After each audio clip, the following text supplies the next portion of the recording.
पूर्व प्रधानमन्त्री केपी शर्मा ओलीको छोरा पनि हुनुहुन्न, छोरी पनि हुनुहुन्न, व्यक्तिगत सम्पत्ति पनि छैन, तर यो देशको सबभन्दा ठुलो भ्रष्टाचारी केपी शर्मा ओली हुनुहुन्छ। बा आई लभ यु भन्दै हिँड्छन् नि ती नक्कली छोराहरू, यिनीहरूको सम्पत्ति यिनीहरूको गर्लफ्रेन्डलाई पनि जागिर लगाइदिनुपर्छ केपी ओलीले, खाने पैसा पनि दिनुपर्छ, बाइकमा तेल हाल्ने पैसा पनि दिनुपर्छ। त्यतिले मात्र पुग्दैन यिनीहरूलाई। कोही छिमेकी भैँसी बेचेको नाटा लाग्यो मान्छेलाई पनि जागिर खुवाइदिनु पर्यो, सरुवा गराइदिनु पर्यो, बडुवा गराइदिनु पर्यो। यदि सरुवा र बडुवा गरायो भने भोलि एउटा कार्यकर्ता विरोधी बन्छ अनि माधवकुमार नेपालसँग जान्छ भनेर यस्तो तहलका बाज त्यही भएर राष्ट्रिय प्रजातन्त्र पार्टीमा पनि अहिले कमल थापाले छोडेर जानु भएको छ। त्यो भएर मेरो अनुरोध छ, एकजना कार्यकर्तालाई 1 रुपैयाँ हामी नेता खर्च गर्दैनौँ, हामी 1 पैसा खर्च गर्दैनौँ। रात दिन तपाईँको कार्यक्रममा आइराखेका छौँ। खाना दिनुहोस्, 1 छाक खाना दिनुहोस्।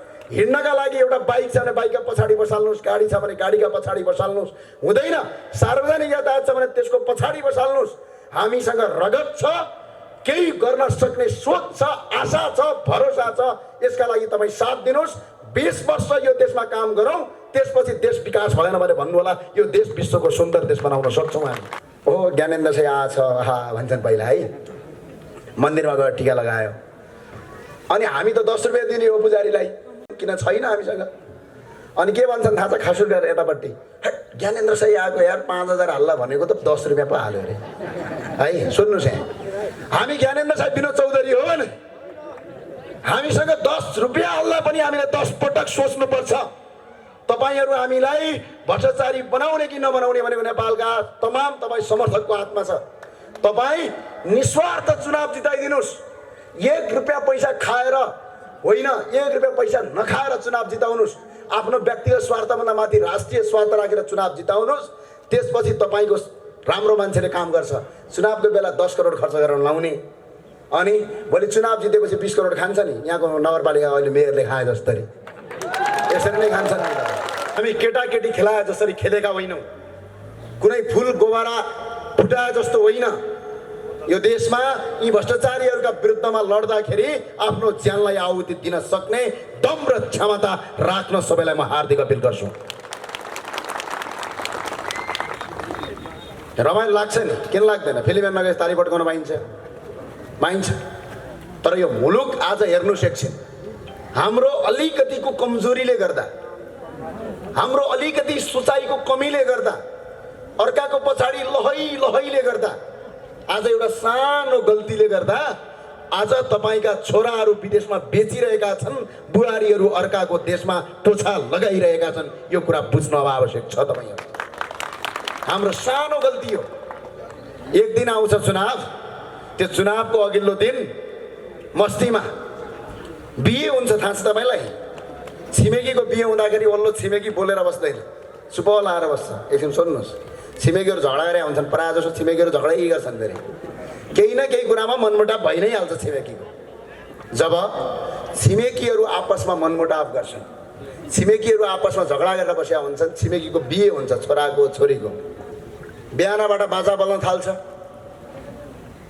झगडा गरेछ, म चाहिँ छिमेकी घर किन जानु भनेर अझै पनि जाँदैन।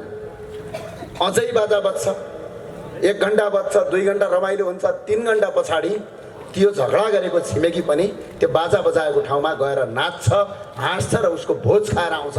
आज नेताहरूले यो चुनावलाई भोज बनाएका छन्, यसलाई विवाह बनाएका छन्। अघिल्लो दिनसम्म यो नेतालाई भोट हाल्दिन भन्नुहुन्छ, चुनाव आउँछ रमझम गर्छन्, बाजा बजाउँछन्, विभिन्न आएर नृत्य नाच गाना गर्छन्, 15 दिनसम्म विवाह गर्छन् अनि सबै कुरा बिर्सनुहुन्छ। मदिरा खाएर लट्ठ भयो जसरी भोट हाल्नुहुन्छ, आफ्नो भविष्य बर्बाद पार्नुहुन्छ तपाईहरु। धेरै मान्छेलाई लागेको होला यो चुनाव कसैलाई यो सत्ताको सिडी चढ्ने माध्यम होला, कसैलाई शक्ति आर्जन गर्ने माध्यम होला, तर तपाईँ हामी जस्ता हजारौं करोडौं युवाहरूका लागि भरोसाको र आशाको केन्द्रको ढोका हो यो चुनाव। यसलाई मजाक नठानौँ तपाईहरूले, म आग्रह अनुरोध गर्न चाहन्छु। अहिले एउटा जबरजस्त एउटा युवा समाज छ नेपालमा। चुनावमा म जाँदिनँ, भोट हाल्दिनँ, मलाई मतलब छैन। तपाईँका छोराछोरीले पनि भन्छन् घरतिर, बाबु चुनाव आयो, राम्रो मान्छे चुन्नुपर्छ भन्दाखेरि मलाई के मतलब, म त राजनीतिक भनेको आई हेट राजनीतिक भन्छ। फेरि इङ्ग्लिस पनि चाँड्छ अलिअलि, किनकि पढाइदिनु भएको छ नि। नेपाली बोल्नुभन्दा उसलाई इङ्ग्लिस बोल्दाखेरि प्यारो लाग्छ। अङ्ग्रेजी बोल्नु भनेको संसारको उत्कृष्ट भाषा हो भन्ने लाग्छ। त्यो भाषा र ती युवाहरूलाई एउटा मेरो अनुरोध छ, राजनीतिमा तटस्थ बस्नु भनेको, तपाईँले कुनै सही मान्छेलाई चुनावमा भोट नहाल्नु भनेको तपाईँले घरमा बसेर तटस्थ गरेको होइन। एउटा बेइमानी, एउटा अयोग्य, एउटा देशको लुटेरा, एउटा भ्रष्टाचारीलाई चुनाव जिताएर आफ्नो खुट्टोमा आफै बन्चरो आने हो, आफ्नो भविष्य बर्बाद पारेको। तपाईँहरू यो हेक्कार होस्, तपाईँहरूलाई अनुरोध छ, चुनावमा तपाईँले सही मान्छेलाई नचुन्नु, तटस्थ बस्नु भनेको अपराधीले चुनाव जित्छ। उदाहरणका लागि रोल्पालाई याद गरौँ। रोल्पाको एउटा गाउँपालिकामा चुनाव भयो, जम्मा मतदाता 2800 मान्छे मतदाता थिए, तर त्यहाँका गाउँपालिका मान्छेले धेरैले भोट हालेनन्। जम्मा भोट खस्यो कति? 155 को 150वटा भोट खस्यो। चुनाव जित्नेले 112 भोट ल्याएर गाउँपालिकाको अध्यक्ष आज पनि पट्काइरहेछ, आज पनि देश लुटिरहेछ। अनि जसले चुनावमा भोट हालेनन् तिनीहरू त्यो लुटेराको दास बनिराखेका छन्। यो कुरा हेक्कार होस् र आज यो अवस्था हेर्नुहोस् त। यो देशमा अघिल्लो चुनावको डाटालाई केलाउनुहोस्, एकछिन पढ्नुहोस्, अध्ययन गर्नुहोस्, कति चुनावमा भोट खस्यो।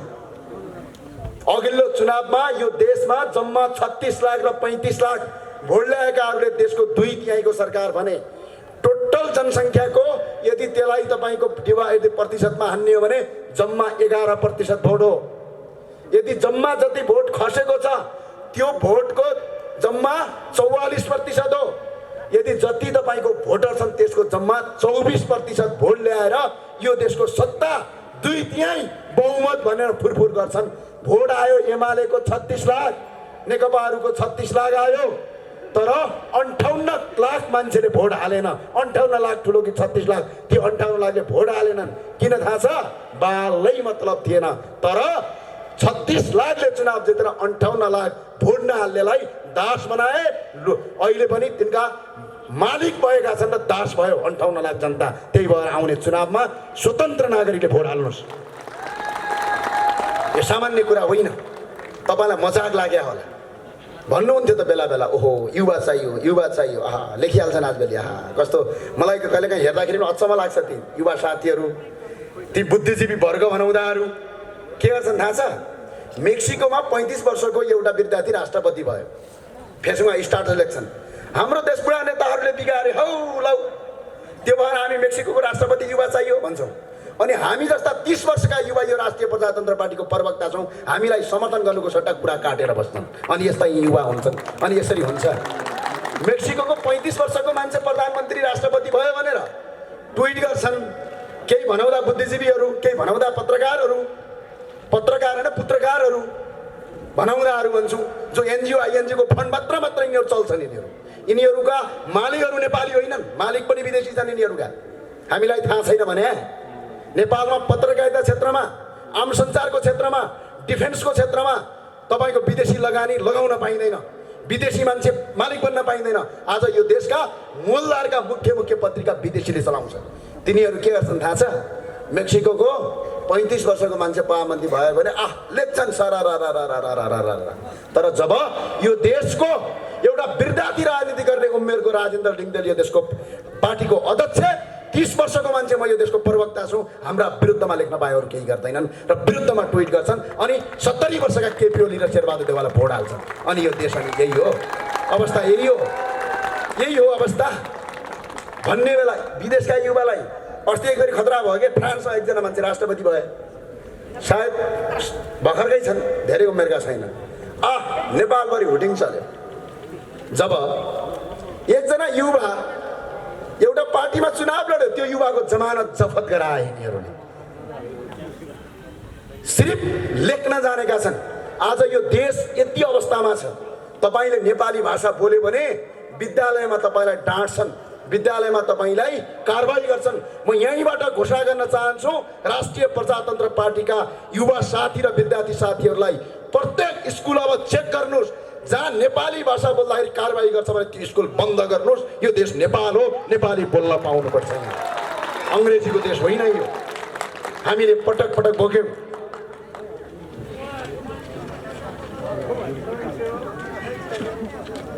हेर्नुहोस्, अचम्म छ।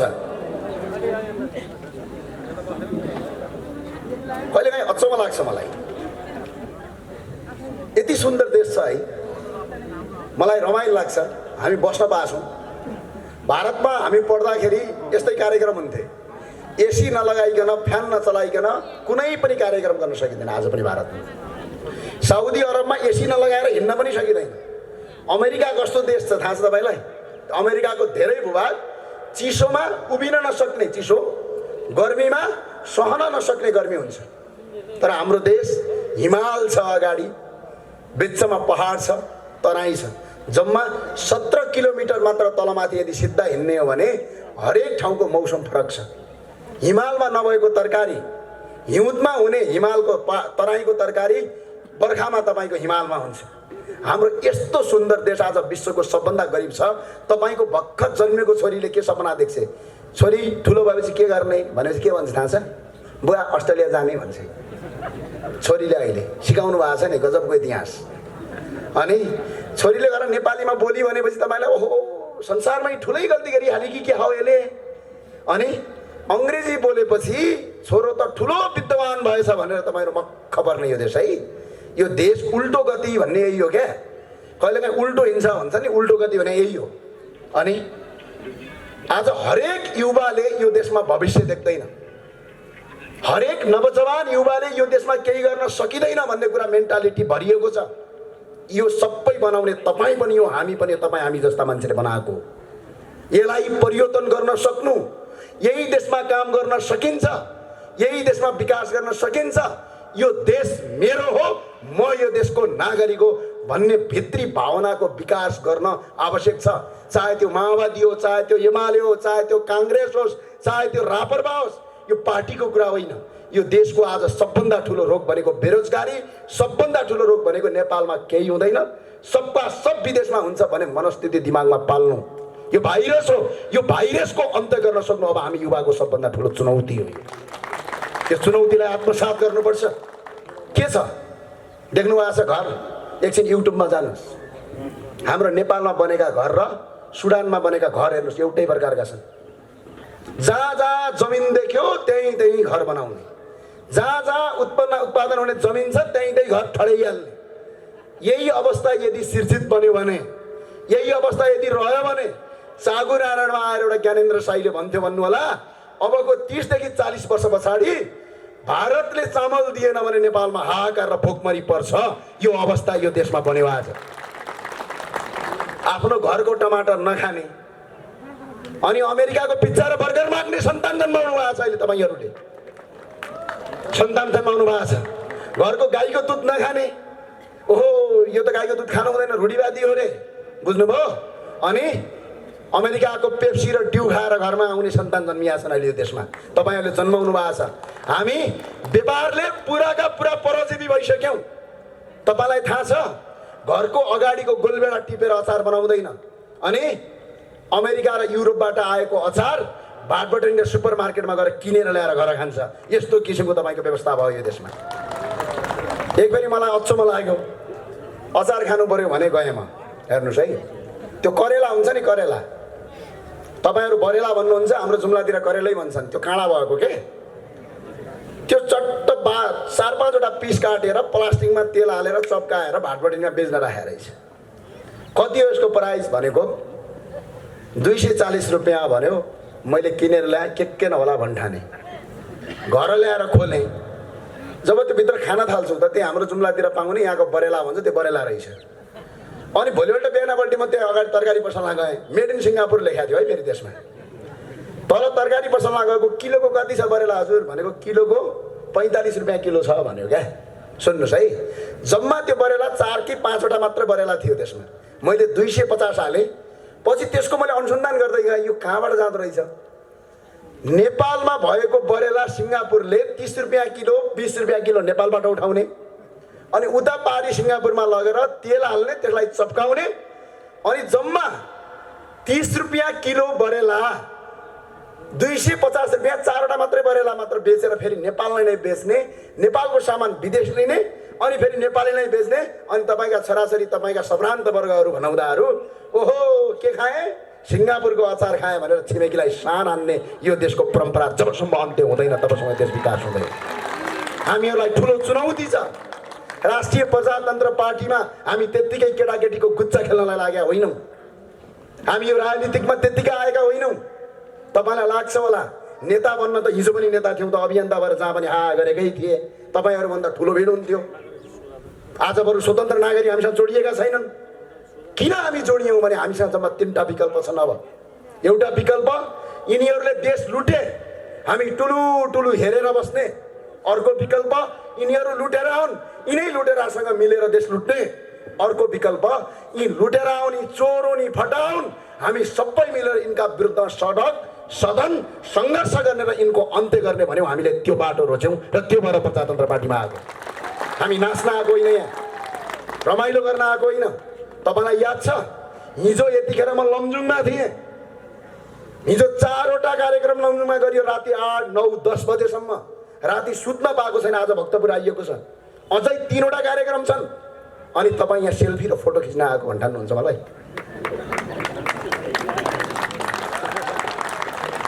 तपाईँहरू सबैलाई मेरो अनुरोध छ, नेता भ्रष्टाचारी भयो भन्नुहुन्छ अनि कार्यकर्ता खुबै गतिल्ला हुनुहुन्छ नि। किन नेता भ्रष्टाचारी हुन्छ? पेट्रोल हाल्दे भन्छन् कार्यकर्ताले, कार्यकर्ताको गर्लफ्रेन्डलाई जागिर लगाइदे भन्छ। त्यही भएर म कुनै पनि कार्यकर्ताले आफ्नो व्यक्तिगत जीवनको कामका लागि र गैर कानुनी कामका लागि मलाई सिफारिस नगरिदिन हुन म हार्दिक अपिल गर्दछु, यहाँबाट अनुरोध गर्दछु। किन हुन्छन्? तपाईँलाई थाहा छ प्रधानमन्त्री पूर्व प्रधानमन्त्री केपी शर्मा ओलीको छोरा पनि हुनुहुन्न, छोरी पनि हुनुहुन्न, व्यक्तिगत सम्पत्ति पनि छैन। तर यो देशको सबभन्दा ठुलो भ्रष्टाचारी केपी शर्मा ओली हुनुहुन्छ। किन होला? किनकि बा आई लभ यु भन्दै हिँड्छन् नि ती नक्कली छोराहरू। यिनीहरूको सम्पत्ति, यिनीहरूको गर्लफ्रेन्डलाई पनि जागिर लगाइदिनुपर्छ केपी ओलीले। खाने पैसा पनि दिनुपर्छ, बाइकमा तेल हाल्ने पैसा पनि दिनुपर्छ। त्यतिले मात्र पुग्दैन यिनीहरूलाई। कोही छिमेकी भैँसी बेचेको नाटा लागेको मान्छेलाई पनि जागिर खुवाइदिनु पर्यो, सरुवा गराइदिनु पर्यो, बडुवा गराइदिनु पर्यो। यदि सरुवा र बडुवा गरायो भने भोलि एउटा कार्यकर्ता विरोधी भन्छ अनि माधवकुमार नेपालसँग जान्छ भनेर यस्तो तहलका बाज। त्यही भएर म राष्ट्रिय प्रजातन्त्र पार्टीमा पनि अहिले कमल थापाले छोडेर जानु भएको छ। त्यो भएर मेरो अनुरोध छ, एकजना कार्यकर्तालाई 1 रुपैयाँ हामी नेता खर्च गर्दैनौँ, हामी 1 पैसा खर्च गर्दैनौँ। रात दिन तपाईँको कार्यक्रममा आइराखेका छौँ। खाना दिनुहोस्, 1 छाक खाना दिनुहोस्। हिँड्नका लागि एउटा बाइक छ भने बाइकका पछाडि बसाल्नुहोस्, गाडी छ भने गाडीका पछाडि बसाल्नुहोस्। हुँदैन सार्वजनिक यातायात छ भने त्यसको पछाडि बसाल्नुहोस्। हामीसँग रगत छ, केही गर्न सक्ने सोच छ, आशा छ, भरोसा छ। यसका लागि तपाईँ साथ दिनुहोस्। 20 वर्ष यो देशमा काम गरौँ, त्यसपछि देश विकास भएन भने भन्नुहोला यो देश विश्वको सुन्दर देश बनाउन सक्छौँ हामी। देखि नै हामी नेताका पछाडि दौडिने। अहिले नै यहाँ राजा साहबले यहाँ कार्यक्रम गर्नुभएको छ, थाहा होला यो पीडा, मैले भन्नु पर्दैन। अहिलेदेखि नै दाई भन्ने होइन, दाई तेल हालिदिनुहोस् त्यही भएर कार्यक्रममा आइन भन्ने। के का लागि हामीले तेल हालिदिने तपाईँहरूलाई? के का लागि हालिदिने? भोलि यो देश बन्यो भने हाम्रा सन्तान मात्रै पढ्ने हुन्, यो देश विकसित भयो भने हाम्रा सन्तानले मात्रै भोग्ने हुन्।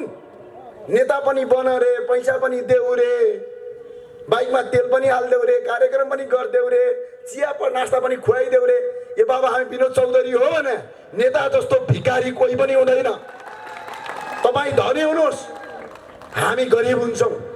हामी गरिब भयौँ भने तपाईँहरू जनता धनी भयो भने बत्ता देश बन्ने हो। संसारको सबभन्दा देश कतिखेर गरिब हुन्छ भने नेता धनी भयो भने देश बर्बाद हुन्छ। हामीलाई गरिबै हुन दिनुहोस्, तर 1 छाक खान दिनुहोस्, काहीँ भेटेको बेला चिया खुवाउनुहोस्।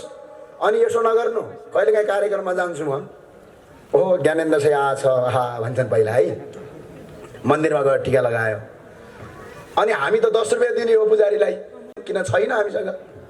अनि के भन्छन् थाहा छ खासुर गरेर यतापट्टि, ज्ञानेन्द्र सही आएको यार 5000 हल्ला भनेको त 10 रुपियाँ पो हाल्यो अरे है। सुन्नुहोस् यहाँ, हामी ज्ञानेन्द्र साहब विनोद चौधरी हो भने हामीसँग 10 रुपियाँ हल्ला पनि हामीले 10 पटक सोच्नुपर्छ। तपाईँहरू हामीलाई भ्रष्टाचारी बनाउने कि नबनाउने भनेको नेपालका तमाम तपाईँ समर्थकको हातमा छ। तपाईँ निस्वार्थ चुनाव जिताइदिनुहोस्। 1 रुपियाँ पैसा खाएर होइन, 1 रुपियाँ पैसा नखाएर चुनाव जिताउनुहोस्। आफ्नो व्यक्तिगत स्वार्थभन्दा माथि राष्ट्रिय स्वार्थ राखेर चुनाव जिताउनुहोस्। त्यसपछि तपाईँको राम्रो मान्छेले काम गर्छ, चुनावको बेला 10 करोड खर्च गरेर लाउने, अनि भोलि चुनाव जितेपछि 20 करोड खान्छ नि। यहाँको नगरपालिका अहिले मेयरले खाए जस्तै यसरी नै खान्छ नि। त्यही भएर सुध्रिनुहोस्। मेरो अनुरोध छ, मेरो आग्रह छ, सबैलाई मेरो अनुरोध छ। अहिले स्थानीय तहको चुनाव हुँदैछ। यो चाँगुनारायण नगरपालिकामा पनि राष्ट्रिय प्रजातन्त्र पार्टीका प्रत्येक यहाँका उम्मेदवारले कसम खानुपर्छ मन्दिरमा गएर भ्रष्टाचार गर्नु आफ्नी आमाको रगत खानु बराबर हो भनेर। चुनावको उम्मेदवार घोषणा हुनभन्दा अगाडि यदि गर्नु भएन भने आचार संहिताभित्र पर्दैन। चुनाव जितिसकेपछि त्यो कसम खानुस्। र अर्को, तपाईँ 1 रुपैयाँ पनि खर्च नगरेर चुनावमा जानुस्। जिते जितिन्छ, हारे हारिन्छ, तर चुनाव हारिन्छ जनताको मनबाट हारिँदैन, स्वाभिमानबाट हारिँदैन। त्यसका लागि म हार्दिक अपील गर्न चाहन्छु। आजकल बडा अचम्म भन्छन्। के भन्छन् थाहा छ? हामीलाई राजावादी भन्छन्। हामीलाई राजावादी भन्छन्, थाहा छ तपाईँलाई? थाहा छ कि छैन? यो देशको माटोलाई माया गर्ने, यो देशको धर्मलाई माया गर्ने, यो देशको भूगोल र नेपाली माटोको सिद्धान्तलाई माया गर्नलाई राजावादी भन्दाखेरि हामीलाई गौरव लाग्छ। अब सुन्नुहोस्, यो देशको माटो, यो देशको भूमि, अहिंसा मन पराउने हामी राजावादी हौँ भने यो देश लुट्ने, हिंसा गर्ने, बम पट्काउने, विदेशीको तपाईँको कट्टु सम्मत हुनेलाई हामी के भनौँ? चोर फटा दलाल भन्छौँ हामी राजावादी हौँ भने तिमी चोर फटा दलालवादी हो। गौरव गर्ने बेला आएको छ। रगत हाम्रो बगेको छ, माटो पुरै भिजेको छ। रगत हाम्रो बगेको छ, माटो पुरै भिजेको छ। पूर्व मेचीदेखि पश्चिम महाकालीबाट रापरमा ज्राकज्रुक उठेको छ, ज्राकज्रुक उठेको छ। तपाईहरूलाई धेरै धेरै धन्यवाद छ। हामी विभिन्न आमसभामा गएका छौँ, लहर चलेको छ, तर यो लहरलाई सही ठाउँमा सही रूपमा प्रयोग गर्न सक्नु अब हामी नेतृत्वको चुनौती पनि हो। यसलाई हामीले सही ठाउँमा सेफ ल्यान्डिङ गर्नुपर्छ। आज कार्यकर्ताहरू, पार्टीका विभिन्न नेताहरू उनका पार्टी छोडेर यहाँ आएका छन्, त्यत्तिकै आएका छैनन्। राजेन्द्र लिङ्गदेलज्यूको सोच, हाम्रा पार्टीका नेताहरूको विचार र आजसम्म भ्रष्टाचार नगरेका कारणले जनता जोडिएको हो। यी जनतालाई सही ठाउँमा राख्नु हाम्रो अब कर्तव्य हो।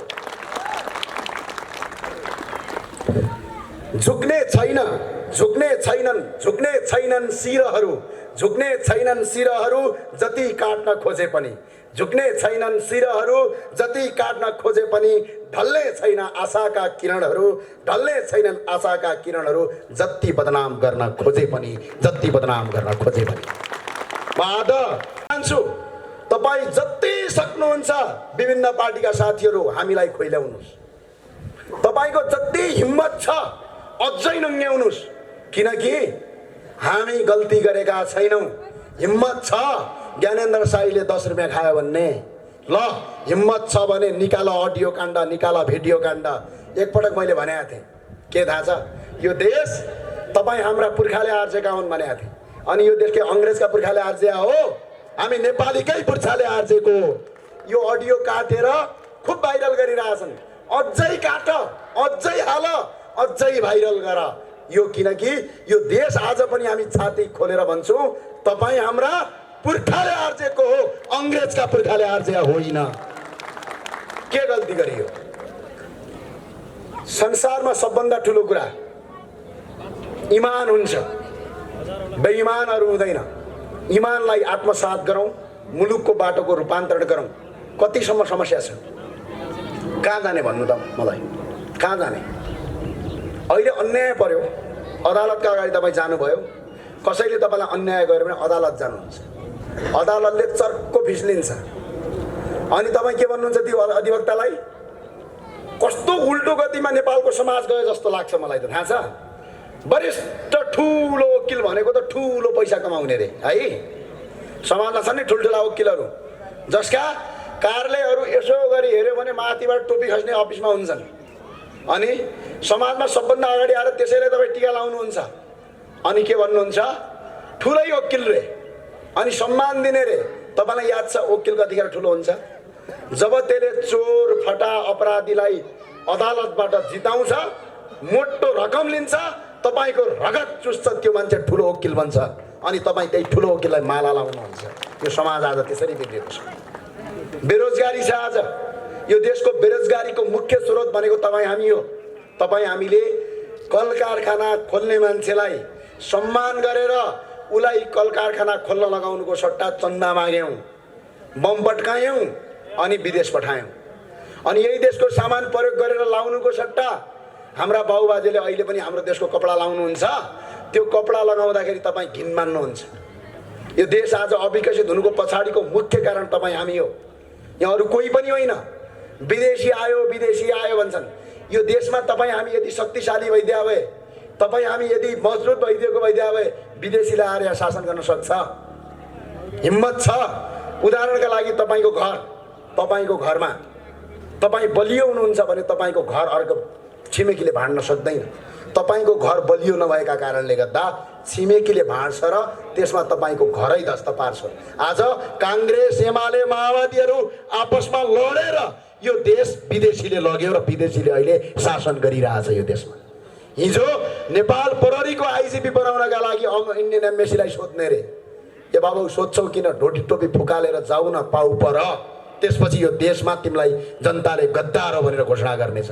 यस्तो अवस्था आयो आज देशमा। थाहा छ तपाईँहरूलाई, बिहान बेलुका यो देशमा केही पनि हुँदैन भन्ने विकास भयो। शिक्षाको बारेमा अलिकति कुरा गर्न चाहे। त्रिचन्द्रमा हामी पढ्दाखेरि हामी 3 जना साथी थियौँ। एकजना साथी कलेजै नआउने, जहिले पनि त्यसको होमवर्कसम्म हामीले गरिदिनु पर्ने, आउने ऊ त्यहाँ मच्छे गाउँतिर एकजना नेवार समुदायको साथी हुनुहुन्थ्यो। एकजना साथी पूर्वी नेपालको हुनुहुन्थ्यो, बडा धरुन्दार हुनुहुन्थ्यो, पढन्थे 1 नम्बर पढ्ने है। अब हामी चाहिँ मध्यम वर्गीय थियौँ, त्यति ट्यालेन्ट पनि थिएनौँ, त्यति धेरै पढ्दै नपढ्ने पनि थिएनौँ। त्यस पछाडि हाम्रो पढाइ सकियो। त्यस पछाडि हामी बाहिर पढ्न गएँ। म साथीहरू बिचमा केही सम्पर्क भएन। करिब 10-11 वर्ष पछाडि अस्ति त्यो साथीको र मेरो भेट भयो। त्यसपछि हामीले भन्यौँ, ओहो हाम्रो त्यो कलेज पढेका साथीहरू चाहिँ भेटघाट गर्नु पर्यो भन्यौँ। हामी भेटघाट गऱ्यौँ। जो हाम्रो कलेजमा, हाम्रो स्कुलमा जुन टपर थियो नि, त्यो टपर अहिले पनि 35,000 रुपैयाँमा अर्काको स्कुलमा पढाउने काम गर्छ। हाम्रो ब्याचमा जो सबभन्दा तपाईँको लुजर थियो नि, जसले पढ्न पनि राम्रोसँग आउँदैन थियो, त्यो अहिले 65 जना मान्छेलाई रोजगारी दिएर बसेको छ। अब तपाईँहरूले मलाई भनिदिनु पर्यो, म विद्वान कसलाई भनौँ? मेरो कलेजमा A²+B² जानेको टपरलाई म विद्वान भनौँ कि सर्टिफिकेट होइन भने ऊ त PhD पनि गरिसक्यो, करिब PhD को लाइनमा छ। अब 1-2 वर्षपछि डाक्टर साहब बन्छ।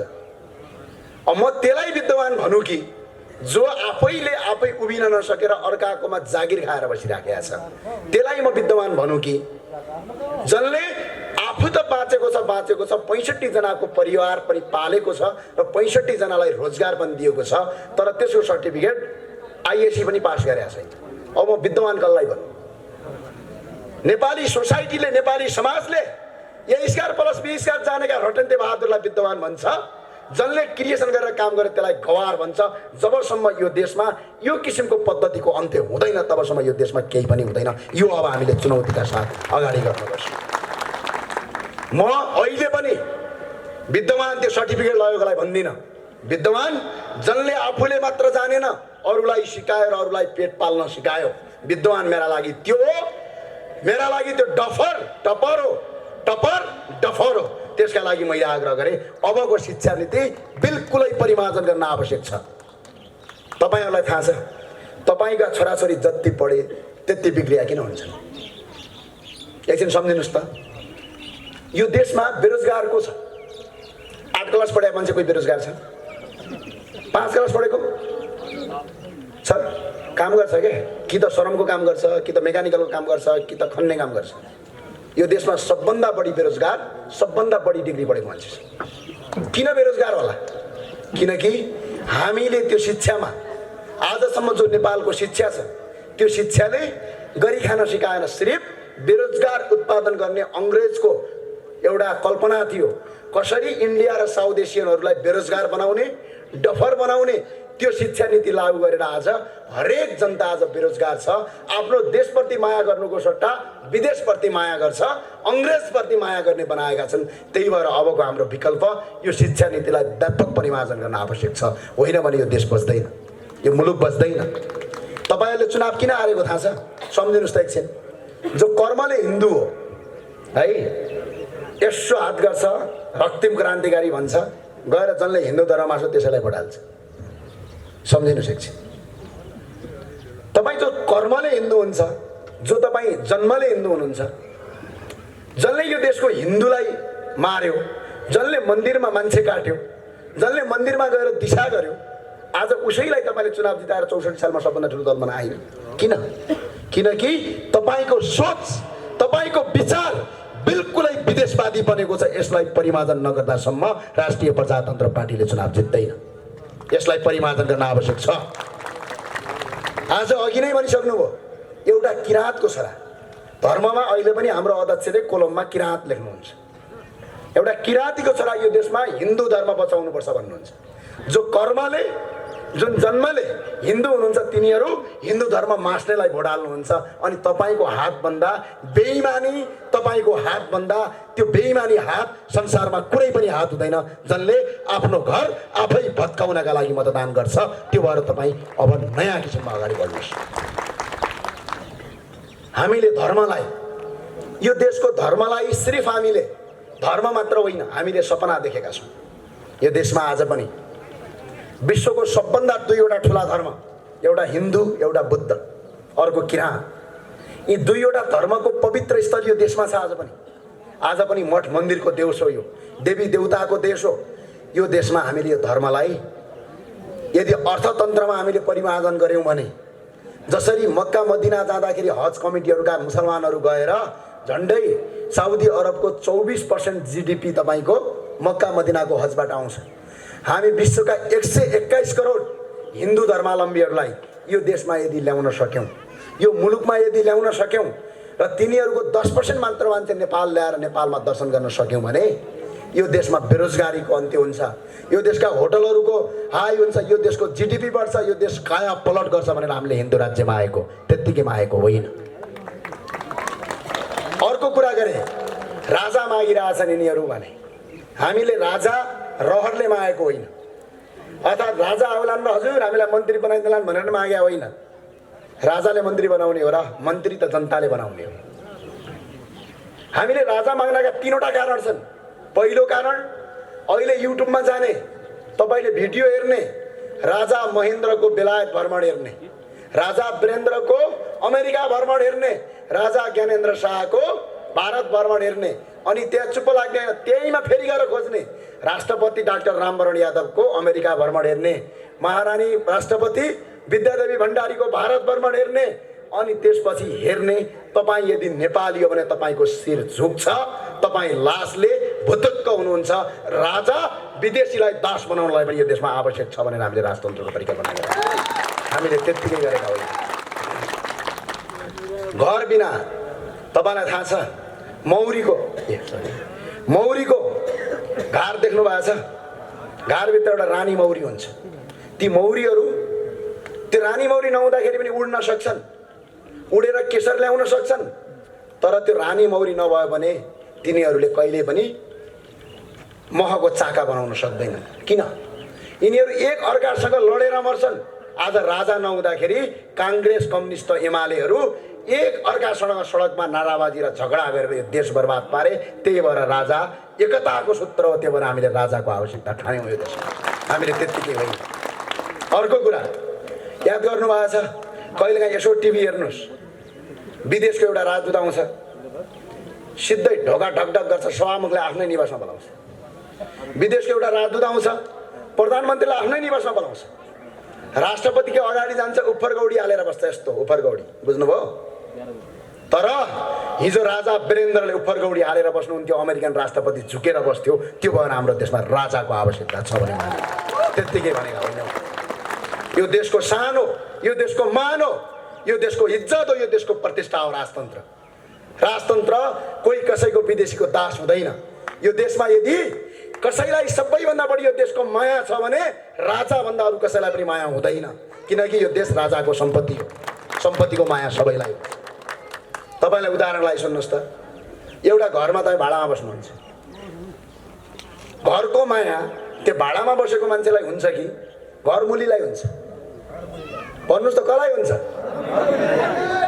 यो देश राजाको घर, राजा यो देशको घरमुली हो। यी अहिले दलका नेताहरू भाडामा बसेका, भाडामा आएका मान्छे हुन्, त्यही भएर यसलाई देशको माया छैन, त्यही भएर यो देशलाई करणकार गरिराखेका छन्। धेरै लामो बोल्ने साथी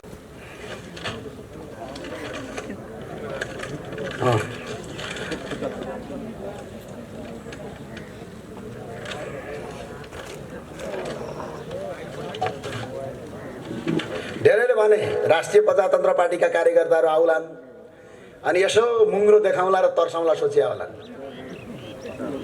होइन? त्यही सोचिया होलान् नि। यसो ढुङ्गा पनि हानौँला, चितवनको जस्तै मतपत्र खाउँला सोचिया होला। यहाँ विक्रम पाण्डे हुनुहुन्छ, अब मतपत्र खायो भने त के गर्नुहुन्छ थाहा छ होला। थाहा छ होला, त्यो काङ्ग्रेस एमालेसँग मतपत्र खाए जस्तो हो भन्ठानेका छन्। यो राष्ट्रवादी हौँ, त्यही भएर म अनुरोध गर्न चाहन्छु, हाम्रा हातहरू थमाएका हौँ, भाँचिएका छैनन्। हाम्रा हातहरू थमाएका हौँ, भाँचिएका होइनन्। बाघ निधाएको हो, मरेको होइन। बाघ निधाएको हो, मरेको होइन। बाघ राजा हो, आज पनि निधाएको मात्रै हो, मर्या होइन। त्यही भएर हामी प्रति झगडा गरौँला, लडाइँ गरौँला, मतपत्र खाउँला, सुन्ने मुगुन्डे लगाउँला, नसोचे हुन्छ। त्यो कल्पनाभन्दा धेरै माथिको कुरा हो। त्यही भएर हामी शक्तिशाली बनेर जान आवश्यक छ। अब म सागुनारायण नगरपालिकाको डाटा सुन्न को तयार हो? हात उठाउनुहोस्, तयार हो? तपाईँ सोधिदिनु होला, सागुनारायण नगरपालिकामा बेरुजो मात्रै यो 3 वर्षमा 14 करोड 45,74,000 रुपियाँ छ। कति छ रे? 14 करोड 14 करोड 45,74,000 बेरुजो छ। पैसा कति आयो होला सोच्नुहुन्छ? 3 अर्ब 34 करोड 71,76,000 रुपियाँ पैसा आएको छ। मोज मस्तीमा सागुनारायण नगरपालिकाका जनप्रतिनिधिहरूले 28 करोड 89,28,000 मोज मस्ती गर्नुभएको छ। एकपटक रापरवालाई जिताउनुहोस्, यही रकम असुल उपर गरेर जनतालाई स्वास्थ्य र शिक्षा निःशुल्क गर्छौँ हामी। अरू कर उठाउनु पर्दैन। हामीले कर उठाउने कुरा गरेनौँ, हामी कर बढाउँदा पनि बढाउँदैनौँ। हामी करलाई पारदर्शिता बनाउँछौँ, भ्रष्टाचारलाई अन्त्य गरेर यो देशमा स्वास्थ्य र शिक्षा निःशुल्क गर्ने प्रतिबद्धता गरेका छौँ। यसका लागि तपाईँको साथ र समर्थन आवश्यक छ। याद छ तपाईँलाई टर्ली बस चल्थ्यो, कहाँ गयो? कागज कारखाना थियो, कहाँ गयो? साराका सारा बेचेर खाने अनि तिनै बेच्नेलाई भोट हाल्ने काङ्ग्रेस कम्युनिस्टका साथीहरू हो। अब कित्ता कार्ड क्लियर भयो। एउटा देशद्रोही भ्रष्टाचारी अपराधीको कित्ता, एउटा राष्ट्रभक्ति र यो देशको धर्म संस्कृति र भ्रष्टाचार विरुद्धको कित्ता। काङ्ग्रेस कम्युनिस्टका जति पनि राष्ट्रवादी साथीहरू छन्, आउनुहोस्, फुलमाला लगाउनुहोस्, तपाईँ गद्दारका विरुद्धमा लड्न हामीलाई साथ दिनुहोस्। हस्, जाँदा जाँदै भन्छु, राष्ट्रिय प्रजातन्त्र पार्टी जिन्दाबाद। जोसान, राष्ट्रिय प्रजातन्त्र पार्टी जिन्दाबाद। भएन, एकछिन मैले फेरि तपाईँलाई भने, एकछिन तपाईँलाई फेरि मैले